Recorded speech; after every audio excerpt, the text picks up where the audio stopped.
ఏపీలో 5 ఏళ్లు అధికారంలో ఉన్న వైసీపీ ఎత్తిపోతల పథకాల గురించి పట్టించుకోలేదని నందికొట్కూరు ఎమ్మెల్యే గిత్త జయసూర్య విమర్శించారు. కనీసం మోటార్లు రిపేరు చేయించలేదని మండిపడ్డారు. నందికొట్కూరు మండలంలోని నాగటూరు ఎత్తిపోతల పథకం నుండి ఎమ్మెల్యే జయసూర్య నీటిని విడుదల చేశారు. ఎగువ ప్రాంతాల్లో భారీ వర్షాల వల్ల ప్రాజెక్టులు నిండాయని తెలిపారు. నాగటూరు ఎత్తిపోతల పథకం మోటార్ల విషయంలో అధికారులతో పాటు జిల్లా కలెక్టర్తో మాట్లాడి సమస్యను పరిష్కరించానని తెలిపారు. చంద్రబాబు నాయుడు గారు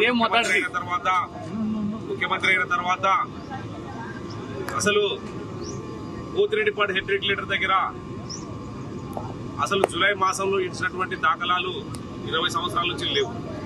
కాబట్టి ఇప్పుడు ఇది కరుణించి రైతాంగాన్నంతా ఆదుకోవడానికి ఇది మా రైతు ప్రభుత్వం, మాటలు చెప్పి తప్పించుకునే ప్రభుత్వం కాదు.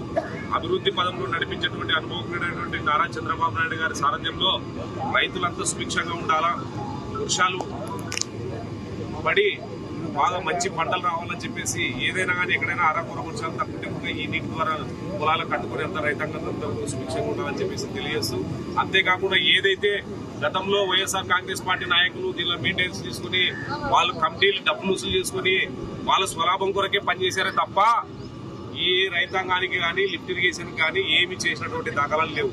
గడిచిన 5 సంవత్సరాల్లో ఇదే YSR Congress party lift irrigation ఎప్పుడు